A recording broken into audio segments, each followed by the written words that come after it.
मोमोज पे राजनीति सुनिए कभी? नहीं तो सुनो। हम 3 सिबलिंग्स हैं, मैं, मेरा भाई और मेरी बहन।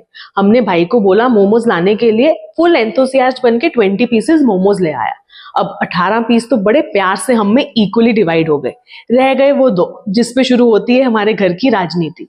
एक ने बोला मैं खाऊंगा, एक ने बोला मैंने पहले खत्म किया, एक ने बोला मुझे भूख ज्यादा लगी है। मतलब के पूरे घर में इलेक्शन मोड ऑन। और इससे पहले कि हम वोटिंग शुरू करते, भाई का डिक्टेटरशिप मोड ऑन हो गया और कहता है क्योंकि मैं लेकर आया था तो ये 2 पीस हो गया मेरा टैक्स।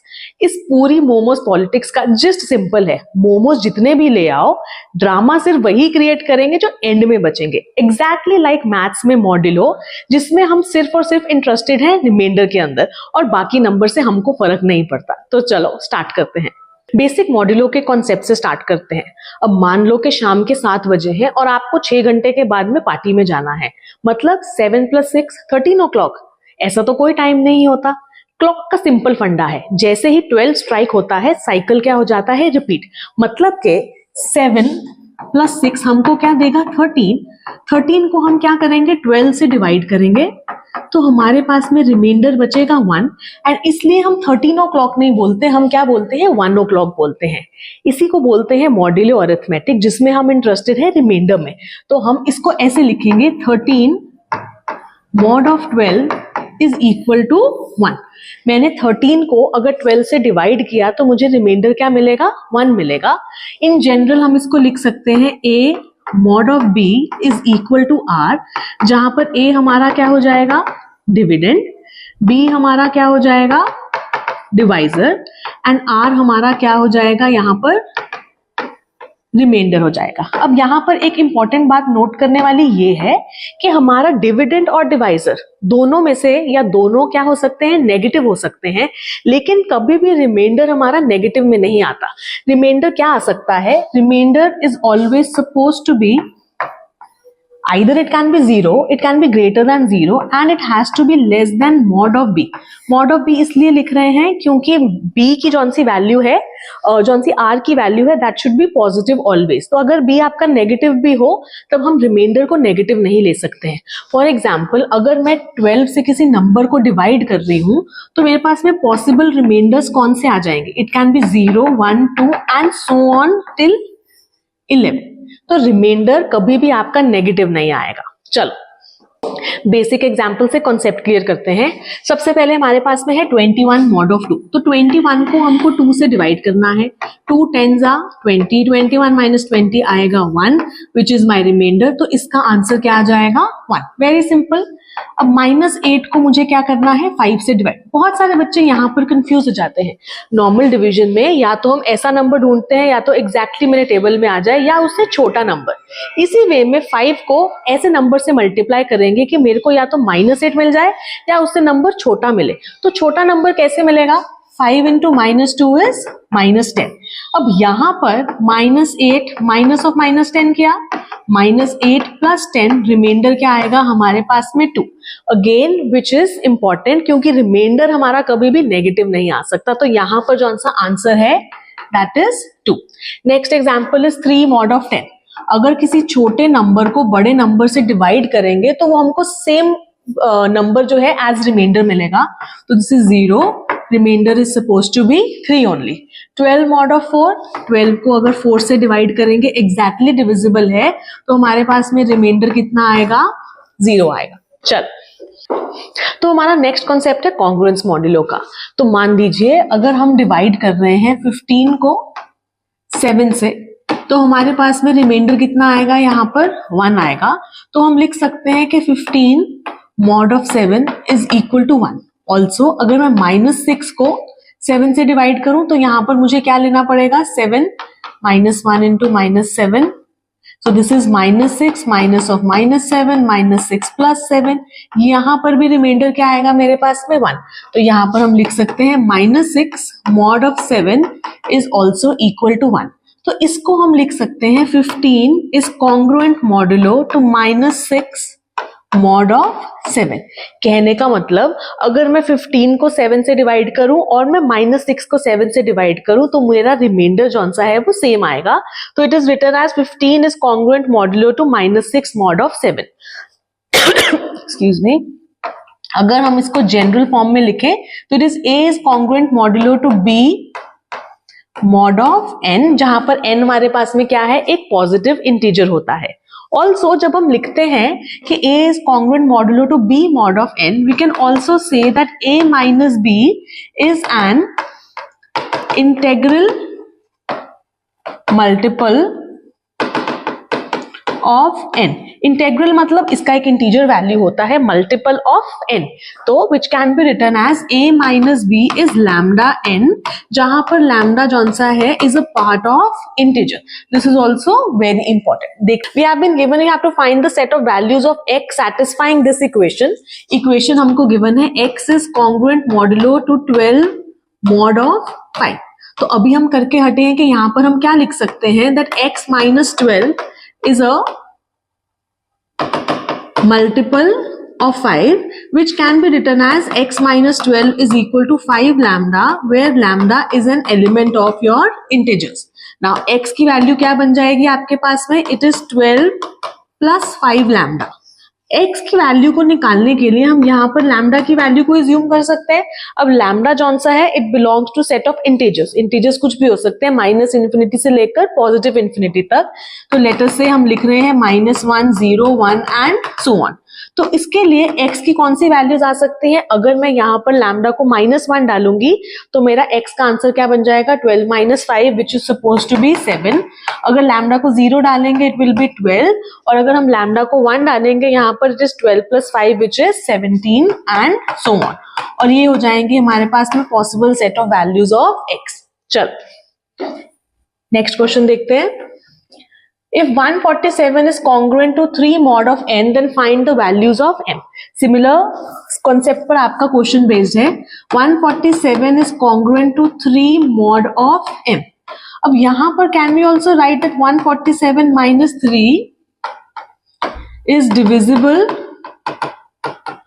by m, या ऐसा भी लिख सकते हैं कि m is the divisor of 147 minus 3 which is 144. तो what are the possible values of m जो डिवाइड कर रहे हैं 144 को? तो हमारे पास में क्या आ सकता है, 2 आ सकता है, 3 आ सकता है एंड सो ऑन। लेकिन माइंड इट कि हम यहाँ पर सिर्फ पॉजिटिव वैल्यूज ही लेने वाले हैं, सिंस जौन सा आपका m होता है that is always greater than 1। Let's have a look at some questions which are based on the properties of modulo. यहाँ पर हमको फाइंड करना है 486 plus 729 mod of 12। तो यहाँ पर हमारे पास में प्रॉपर्टी लगती है, अगर आपको गिवन है a plus b mod of n, तो उसको हम सेपरेटली सॉल्व कर सकते हैं। This is a mod of n plus b mod of n। इस प्रॉपर्टी को यूज करके चलो क्वेश्चन सॉल्व करते हैं। यहाँ पर हमारे पास में है 486 प्लस 729 मॉड ऑफ 12। तो यहां पर आ जाएगा आपके पास में 486 mod of 12 plus 729 mod of 12। अब 486 को 12 से डिवाइड करेंगे तो रिमाइंडर आएगा 6, 729 को 12 से डिवाइड करेंगे तो रिमाइंडर आएगा 9, 6 प्लस 9 इज 15। लेकिन हमने क्या पढ़ा है कि जौन सी हमारी ये वैल्यू है, मॉड्यूलो में साइकिल रिपीट होता है। अब remainders are possible only below 12, लेकिन ये नंबर 15 जौन सा है वो 12 से बड़ा हो गया है, इसलिए इसके साथ फिर से हम क्या करेंगे, मॉड ऑफ 12। 15 मॉड ऑफ 12 करेंगे तो आंसर क्या आएगा हमारे पास में 3। तो फाइनल आंसर आपका आने वाला है 3। चलिए देखते हैं ये वाले क्वेश्चन को। We have to find the remainder of when sum of these digits is divided by 3। तो इसको हम कैसे लिख सकते हैं, 672 plus 541 plus 383 plus 295 plus 101 plus 86 mod of 3। जब हम प्रॉपर्टी लगाएंगे तो हमको सेपरेटली कैलकुलेट करना पड़ेगा यहाँ पर, तो सबके साथ में मॉड ऑफ 3 को इस तरह से अलग अलग लिख लेंगे। 383 mod of 3, we have 295 mod of 3, 101 mod of 3 and 86 mod of 3। चलिए सब नंबर्स को आपने बस क्या करना है, 3 से डिवाइड करना है। तो क्या आ जाएगा हमारे पास में, 672 को 3 से डिवाइड करेंगे, it is going to give remainder as 0। 541 को डिवाइड करेंगे तो रिमाइंडर आएगा 1, 383 को डिवाइड करेंगे तो हमारे पास में रिमाइंडर आएगा यहाँ पर 2, 295 को डिवाइड करेंगे तो हमारे पास में रिमाइंडर आएगा यहाँ पर 1, 101 को डिवाइड करेंगे तो रिमाइंडर आएगा 2 एंड 86 को डिवाइड करेंगे तो रिमाइंडर आएगा हमारे पास में 2। अब इसको हम कैसे लिख सकते हैं, सबको ऐड करेंगे तो it is 0 plus 1 plus 2 plus 1 plus 2 plus 2, this is 4 5 6 7 8। अब 8 आंसर आ रहा है बट हमारे पास में मॉड क्या था, 3 था, तो आंसर हमारा मॉड से तो बड़ा नहीं हो सकता, तो एक बार फिर से इसका मॉड लेंगे तो 8 मॉड ऑफ 3। अब जब हम 8 को 3 से डिवाइड करेंगे तो हमारे पास में आंसर क्या आएगा, 2। So this is suppose to be your final answer. देखते हैं ये वाले क्वेश्चन को। यहाँ पर अब हमको मल्टीप्लिकेशन के लिए गिवन है, मल्टीप्लिकेशन के लिए भी आपकी प्रॉपर्टी सिमिलर है। If we have A B mod of N, this can be written as A mod of N into B mod of N. तो हमारे पास गिवन है 186 इंटू 93 मॉड ऑफ 7। इसको हम सेपरेटली लिख सकते हैं, this is 186 mod of 7 into 93 mod of 7। 186 को 7 से डिवाइड करेंगे 2 ज़ा 14, this answer is going to be 4 and 93 को 7 से डिवाइड करेंगे तो आंसर आएगा हमारे पास में 2। दिस इज 8 बट ये वैल्यू मॉड वाले नंबर से बड़ी है तो फिर से मॉड लेंगे तो यहाँ पर हमारा आंसर क्या आ जाएगा, 1। ओके चलिए देखते हैं ये वाले क्वेश्चन को। अब ये वाला क्वेश्चन आपके बोर्ड एग्जाम्स के लिए तो इंपॉर्टेंट है ही but any other entrance exam के लिए भी बहुत ज्यादा इंपॉर्टेंट है एंड इस तरह के क्वेश्चन के आने का एक्चुअली चांस आपके बोर्ड एग्जाम्स में बहुत ज्यादा है। Find the last 2 digits of the given product. देखो हमको नंबर यहाँ पर जो भी गिवन हो, अगर हमसे पूछा है कि लास्ट 2 डिजिट्स निकालने हैं तो हम मॉड लेंगे 100 के साथ में। अगर लास्ट 1 डिजिट पूछा है तो मॉड आएगा 10 के साथ में। अगर लास्ट 3 डिजिट्स पूछा है तो मॉड आएगा आपके पास में 1000 के साथ में। तो यहाँ पर हम इसको लिख सकते हैं 2345 इंटू 9789 का हमको मॉड निकालना है 100 के साथ। इसको हम सेपरेटली लिख सकते हैं 2345 mod of 100 into 9789 mod of 100। अब यहाँ पर इसको जब हम डिवाइड करेंगे हमको मिलेगा 45 और यहाँ पर डिवाइड करके मिलेगा 89। और जब आप 49 को 89 से मल्टीप्लाई करोगे, इसको यहाँ पर कर लेते हैं। अब 89 को हम 90 माइनस 1 लिख सकते हैं। 45 into 90 that is going to be 9 5 45 36 plus okay minus 45, this is 4005। तो 4005 ऑब्वियसली वैल्यू 100 से बड़ी है तो फिर से इसका मॉड लेंगे 100 के साथ में एंड लास्ट 2 डिजिट्स आ जाएंगे, दिस इज 05 और ये क्या है हमारा आंसर। ऑल्सो अगर आप देखो कि इतनी बड़ी कैलकुलेशन को हमने बहुत इजीली सिंप्लीफाई कर लिया है। सो बहुत बिगर नंबर्स को सिंप्लीफाई करने के लिए प्रैक्टिकली भी मॉड को क्या किया जाता है, यूज किया जाता है। ओके चलिए स्टार्ट करते हैं दी मोस्ट इंपॉर्टेंट प्रॉपर्टी से। अब इस प्रॉपर्टी में से आपका बोर्ड एग्जाम में क्वेश्चन आने का चांसेस ऑलमोस्ट 95% और ये बोर्ड एग्जाम के लिए तो इंपॉर्टेंट है ही plus also for all the entrance exams that you are going to give. Property क्या है, अगर हमारे पास में A is congruent modulo to B mod of n, then A raised to the power k is also congruent modulo to B raised to the power of k mod of n, जहां पर k जौन सा है is an element of natural numbers। बहुत बहुत बहुत ज्यादा important property है। इसका एप्लीकेशन कैसे है एक क्वेश्चन से समझते हैं। Let us say we have to find the value of 3 raised to the power of 16 mod of 4। अब नॉर्मली सॉल्व करने के लिए यहाँ पर हमारी कैलकुलेशन बहुत ज्यादा बढ़ जाएगी कि 3 की पावर 16 पहले निकालेंगे फिर उसको 4 से डिवाइड करेंगे तो बहुत ज्यादा बड़ा क्वेश्चन हो जाएगा। तो सिंप्लीफाई करने के लिए हमारा स्टार्टिंग स्टेप इन क्वेश्चंस में क्या होता है, we can write 3 is congruent, जौन सा नंबर है, जौन सा बेस है आपका, 3 is congruent modulo to 3 mod of 4, this stands true, right. अब यहाँ पर क्योंकि 3 छोटा आ रहा है आपके डिवाइड वाले नंबर से तो इसकी एक पावर 2 कर देंगे। जब हम पावर लेते हैं तो दोनों तरफ हमको वो सेम पावर देनी है तो यहाँ पर भी 3 रेज़ टू द पावर 2 आ जाएगा। इस साइड में हम 3 रेज़ टू पावर 2 ही लिखेंगे, यहाँ पर लिख सकते हैं 9। 9 को जब हम 4 के साथ में डिवाइड करेंगे तो हमारे पास में रिमाइंडर क्या बचेगा, यहाँ पर 1, तो this can be written as 1 mod of 4। अब देखो हमको 3 रेज़ टू द पावर 16 चाहिए था, मतलब अगर यहाँ पर इसकी अगर मैं पावर 8 ले लूं तो यहाँ पर भी पावर 8 आ जाएगी। ये बन जाएगा 3 raised to power 16 congruent modulo to 1 mod of 4, मतलब कि 3 raised to the power of 16 mod of 4 का आंसर हम लिख सकते हैं 1। ओके, देखते हैं ये वाले क्वेश्चन को। We have been given we have to find the last digit of 12 raised to the power of 12। क्योंकि लास्ट डिजिट लिखा है, हमको सिंगल डिजिट निकालना है, तो मॉड किसके साथ में लेंगे? 10 के साथ में मॉड लेंगे। तो वी कैन डू, अच्छा मॉड हमको लेना है 10 के साथ में, तो स्टार्टिंग पॉइंट कहां से रखते हो आप? अपने बेस नंबर के साथ में। तो we can write 12 is congruent modulo to 12 mod of 10। 12 mod of 10 की वैल्यू को हम क्या लिख सकते हैं? 2।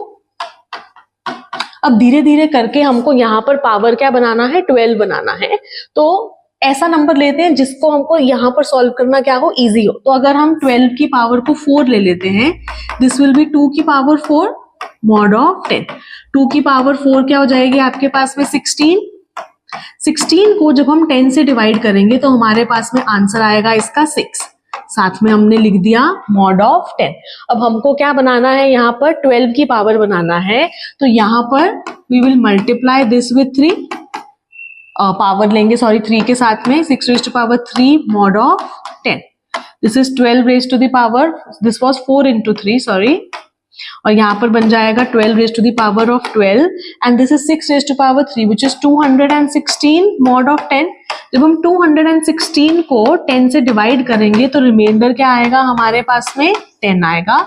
तो आपका आंसर क्या हो जाएगा? 6। देखते हैं ये वाले क्वेश्चन को। We have to find the remainder when 5 raised to power 61 is divided by 7। अब सिमिलर मेथड है जैसा लास्ट क्वेश्चन में किया था, वहां पर पावर आपके पास में इवन थी तो वो डायरेक्टली आ जाता है। यहाँ पे सिर्फ एक लास्ट स्टेप में आपका चेंज आएगा। तो हमको यहाँ पर कोशिश करनी है कि हम पावर क्या बनाए? इवन बनाए। तो हम एक नंबर पहले विच इज 60 तक पावर बनाने की कोशिश करते हैं। Starting point should always be this base number. तो we can write 5 is congruent modulo to 5 mod of 7। 5 छोटा है, इसकी पावर बढ़ा देते हैं, 5 raised to the power 2 कर देते हैं यहाँ पर। तो हमारे पास में आ जाएगा 5 raised to power 2 is congruent modulo to 25 mod of 7। 25 को जब हम 7 से डिवाइड करेंगे वी विल गेट 4। चलिए, अब हमको यहाँ पर थोड़ी थोड़ी पावर बढ़ानी है इस तरीके से ताकि मैं कहां तक पहुंच जाऊं? 60 पर पहुंच जाऊं। तो सबसे पहले हमने इसकी पावर 3 कर दी, congruent modulo to 4 raised to the power of 3 mod of 7। ये हो जाएगा 5 raised to the power of 6, 4 raised to power 3 है 64। जब हम 64 को 7 से डिवाइड करेंगे तो हमारे पास में रिमाइंडर आएगा यहाँ पर 1। अब 60 बनाना है तो हम यहाँ पर पावर ले लेंगे 10, 1 की पावर आ जाएगी 10। तो ये बन गया 5 raised to the power of 60 is congruent modulo to 1 mod of 7। अब 60 तक हम पहुंच गए हैं, लेकिन हमको क्या चाहिए? 61 चाहिए। तो हम यहाँ पर दोनों साइड्स पर एक 5 से क्या कर देंगे? इसको मल्टीप्लाई कर देंगे। जब हमने इसको एक 5 से मल्टीप्लाई कर दिया तो क्योंकि यहाँ पर बेसिस सेम है तो पावर्स ऐड हो जाएंगी। 5 raised to power 61 and 1 into 5 is 5 mod of 7। तो हमारा जो सा फाइनल आंसर है that comes out to be 5। I hope ये कॉन्सेप्ट क्लियर है, बिकॉज इसमें से तो आप क्वेश्चन 100% बोर्ड एग्जाम में अपना एक्सपेक्ट करो। चलिए देखते हैं नेक्स्ट कॉन्सेप्ट जिसको हम बोलते हैं एडिशन मॉडुलो। इसको हम रिप्रेजेंट करते हैं, अगर एडिशन मॉडुलो m फाइंड करना है इसको लिखते हैं प्लस m। तो हमारे पास में इसका फॉर्मूला है a addition modulo of b। अब इसका आंसर होता है a plus b mod of n, अगर तो a प्लस बी जौन सा है दैट इज ग्रेटर देन और इक्वल टू m, और इसका आंसर आएगा a प्लस बी अगर a प्लस बी की वैल्यू है लेस देन m। फटाफट से सिंपल एग्जांपल से समझते हैं। फाइंड एडिशन मॉडुलो 9, मतलब m की वैल्यू कितनी है? 9 है। a की वैल्यू 4 गिवन है एंड b की वैल्यू गिवन है 12। हमको क्या फाइंड करना है? a addition modulo of b। अब हम चेक करेंगे कि a प्लस बी की वैल्यू कितनी है। a प्लस बी आएगा हमारे पास में 16। अब 16 वैल्यू क्योंकि m से बड़ी है तो इसका आंसर क्या बन जाएगा आपके पास में? a plus B mod of n which is 4 plus 12 mod of 9, जिसको हम लिख सकते हैं 16 मॉड ऑफ 9। 16 को अगर 9 से डिवाइड करेंगे तो हमारे पास में आंसर क्या आएगा? 7। तो this is suppose to be your answer. दूसरी एग्जांपल, फाइंड एडिशन मॉडुलो 17, मतलब m की वैल्यू कितनी है? 17, a की वैल्यू है 3 एंड b की वैल्यू है हमारे पास में 11। तो हमको फाइंड क्या करना है? Again A addition modulo of B, तो a प्लस बी की वैल्यू करेंगे ऐड 3 प्लस 11 14, जो कि m से क्या है, छोटा है। अगर a प्लस बी की वैल्यू m से छोटी है तो आंसर क्या बनेगा इसका, a plus B only which is 14। तो ये है आपका आंसर। ओके, ऐसा एडिशन मॉड्यूलो पढ़ा है, सिमिलर बेसिस पर आता है हमारे पास में सब्ट्रैक्शन मॉड्यूलो। तो सब्ट्रैक्शन मॉड्यूलो में हम क्या लिखते हैं, यहाँ पर सब्ट्रैक्शन मॉड्यूलो m को लिखते हैं माइनस ऑफ m, और इसका फॉर्मूला क्या है, अगर a subtraction modulo b find करना है, इसकी वैल्यू होगी हमारे पास में a minus b mod of m, अगर तो a माइनस बी है m से बड़ा, और इसकी वैल्यू होगी a माइनस बी अगर a माइनस बी की वैल्यू है m से छोटी। वो एक example, find subtraction modulo of 7, मतलब m की वैल्यू 7 है, a की वैल्यू है हमारे पास में 12 और b की वैल्यू है हमारे पास में 4। हमको फाइंड करना है 12 सब्ट्रैक्शन मॉड्यूलो ऑफ 4। तो इसका आंसर क्या आएगा, 12 माइनस 4 करके देखो, 12 माइनस 4 इज 8। अब 8 जौन सी वैल्यू है वो m से हमारी क्या है, बड़ी है, क्योंकि m क्या है 7। तो इसका आंसर क्या बन जाएगा हमारे पास में, this is 12 minus 4 mod of 7, 12 minus 4 is 8 mod of 7, 8 mod of 7 का आंसर क्या आएगा हमारे पास में 1। Next example, find subtraction modulo of 14, मतलब m की वैल्यू है 14, a की वैल्यू है 21 और b की वैल्यू है हमारे पास में यहाँ पर 12। नाउ अब आप a माइनस बी को करके देखो, a माइनस बी जौन सा है दैट इज 21 माइनस 12, जो हमारे पास में कितना आ जाएगा, 9 आ जाएगा।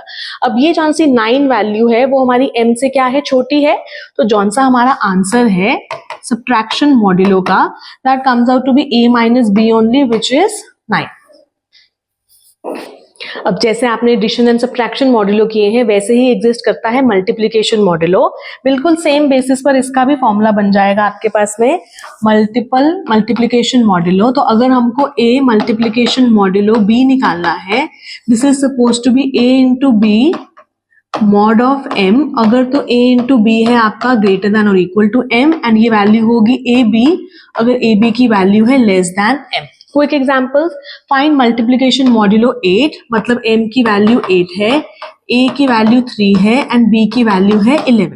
a इंटू बी फाइंड करेंगे, a इंटू बी की वैल्यू इज 11 इंटू 3 33, जो हमारी m की वैल्यू से क्या है, बड़ी है। तो हम लिख सकते हैं 3 मल्टीप्लिकेशन मॉड्यूलो ऑफ 11 का आंसर आएगा आपके पास में a into b which is 3 into 11 mod of 8। 3 into 11 is 33 mod of 8, तो 33 को 8 से डिवाइड करेंगे, रिमाइंडर आएगा हमारे पास में 1। फाइंड मल्टीप्लिकेशन मॉड्यूलो 15, m की वैल्यू है 15, a की वैल्यू है 4 एंड b की वैल्यू है 3। 4 इंटू 3 करेंगे विच इज 12, जो हमारी m की वैल्यू से क्या है, छोटा है। तो 4 मल्टीप्लिकेशन मॉड्यूलो ऑफ 3 का सिंपली आंसर आ जाएगा 4 into 3 which is 12। I hope ये कॉन्सेप्ट क्लियर है, बहुत ज्यादा इजी है। ये देखते हैं ये क्वेश्चन को, if it is 7 PM currently, what time in AM और PM will be in the next 1500 hours. क्योंकि वन डे में 24 आवर्स होते हैं, तो बेसिकली हमको यहाँ पर क्या करना है, 1500 को मॉड लेना है 24 के साथ में। अब या तो आप डायरेक्टली 1500 को 24 से डिवाइड कर सकते हो एंड रिमाइंडर जो आंसर आएगा उसको हम देख सकते हैं, या इसको थोड़ी सी मॉड की प्रॉपर्टीज लगाकर भी सॉल्व कर सकते हैं। सिंप्लीफाई करने के लिए 15 इंटू 100 लिख सकते हैं यहाँ पर मॉड ऑफ 24, तो इसको सेपरेट कर लिया, 15 mod of 24 into 100 mod of 24। 15 mod 24 आएगा 15, 100 मॉड 24 आएगा 4। क्योंकि ये वैल्यू 60 हमारे मॉड के नंबर से बड़ी है, तो 60 मॉड 24, इसका आंसर आएगा 12। मतलब कि अभी अगर 7 PM है तो 12 आवर्स इसके अंदर हम ऐड करेंगे, तो हमारे पास में टाइम हो जाएगा 7 AM। And this is supposed to be your answer. Okay. चलिए देखते हैं लास्ट कॉन्सेप्ट इस टॉपिक का, जिसको हम बोलते हैं equivalence class, and another name for the same thing is also congruence class. अब इसका क्या मतलब होता है, बेसिकली हम फाइंड करना चाहते हैं all the numbers which give same remainder when divided by a particular number। तो बोल देते हैं वो नंबर क्या है, हमारे पास में n है। तो चलो एग्जाम्पल के थ्रू समझते हैं। मान लो मुझे ऐसे सारे नंबर्स फाइंड करने हैं जिसको अगर मैं 5 से, मतलब अगर मैं उसका मॉड 5 लूँ, 5 से डिवाइड करूँ, तो मुझे उसका रिमाइंडर क्या मिले, 2 मिले। तो इन शॉर्ट हम इसको ऐसा भी लिख सकते हैं, मान लो वो नंबर, सेट ऑफ नंबर्स कौन से हैं, b, congruent modulo to 2 mod of 5, कि अगर मैं बी को, b represent all the numbers जो हम फाइंड करना चाहते हैं, अगर मैं उसका मॉड 5 से लूंगी तो मुझे रिमाइंडर क्या मिलना चाहिए, 2। अब ये हम पढ़ चुके हैं, it can be written as 5 b minus 2 is an integral multiple of 5, तो यहाँ पर k is an element of integers, तो b की वैल्यू कितनी आ जाएगी आपके पास में, 5k प्लस 2। अब k की वैल्यू तो कोई भी इंटीजर हो सकती है हमारे पास में, तो मान लेते हैं -1 0 1 एंड सो ऑन, तो b की वैल्यू भी कितनी आ जाएगी, -1 डालेंगे तो -3, 0 डालेंगे तो 5, सॉरी 0 डालेंगे तो 2, 1 डालेंगे तो 7 एंड सो ऑन। कहने का मतलब -3 मॉड 5 करेंगे, रिमाइंडर मिलेगा 2, 2 मॉड 5 करेंगे, रिमाइंडर मिलेगा 2, 7 मॉड 5 करेंगे, रिमाइंडर मिलेगा 2।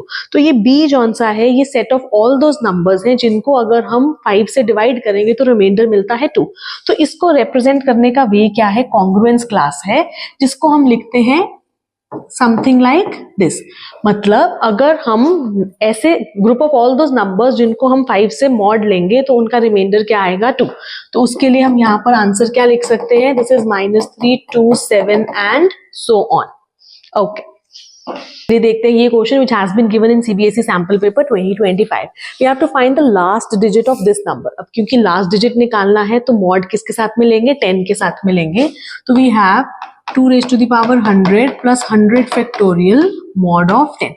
प्रॉपर्टीज करी हुई है हमने, तो इसको हम लिख सकते हैं 2 raised to the power 100 mod of 10 plus 100 factorial mod of 10। तो सबसे पहले इसको अलग से सॉल्व कर लेते हैं, क्योंकि बड़ा नंबर आ रहा है हमारे पास में, तो बेस पॉइंट कौन सा होगा, यहाँ पर 2 हो जाएगा आपके पास में, so 2 is congruent modulo to 2 mod of 10। Power ले लेते हैं 5, तो ये हो जाएगा 2 raised to the power of 5, यहाँ पर 5 ही रहने देंगे, इसको लिखेंगे 32। जब 32 को 10 के साथ में डिवाइड करेंगे तो आपके पास में कितना आएगा, 2, साथ में लिख दिया मॉड ऑफ 10। अब हमको यहाँ पर क्या बनाना है, 100 बनाना है, तो हमने इसकी पावर कितनी ले ली, 5 मॉड ऑफ 10। चले, तो यहाँ पर ये बन गया 25, this is 32 mod of 10। Again 32 को जब हम 10 से डिवाइड करेंगे तो हमारे पास में आएगा यहाँ पर 2। अब 25 आ गया तो यहाँ पर पावर ले लेंगे 4, this is 2 raised to the power 4 mod of 10, तो ये तो बन गया हमारे पास में 100, and this is 16 mod of 10, और जब 16 को हम 10 से डिवाइड करेंगे तो हमारे पास में आंसर आएगा इसका 6, राइट। चलो, अब रह गया हमारे पास में 100 फैक्टोरियल mod of 10। अब 100 फैक्टोरियल को can be right 100 into 99 factorial, है ना। अब देखो, अगर 100 into 99 फैक्टोरियल मॉड ऑफ 10 निकालना है, मतलब मुझे इसको 10 से डिवाइड करना है। अगर हम इस नंबर को 10 से डिवाइड करेंगे तो ये कंप्लीटली डिविजिबल नंबर है, जौन सा भी नंबर कंप्लीटली डिविजिबल होता है उसका रिमाइंडर क्या आएगा, 0 आएगा। तो डायरेक्टली हम इसका रिमाइंडर क्या लिख सकते हैं, 0, और इसका रिमाइंडर क्या है हमारे पास में, 6। So your final answer is 6 + 0, answer is 6। यहाँ खत्म हुआ हमारा टॉपिक मॉड्यूलो अरिथमेटिक। अगर आपको वीडियोस अच्छी लग रही है तो please like, share and subscribe. Also अगर आपको कोई भी डाउट है, let me know in the comments, I will definitely take up your doubts. If you want to join my online classes और if you want to join crash course for applied maths, kindly write applied maths in the comments and I will give you all the details. And please, अभी भी time है आपके पास में कि आप board exams में बहुत अच्छे मार्क्स ले सकते हो, तो keep practising and keep solving all the questions.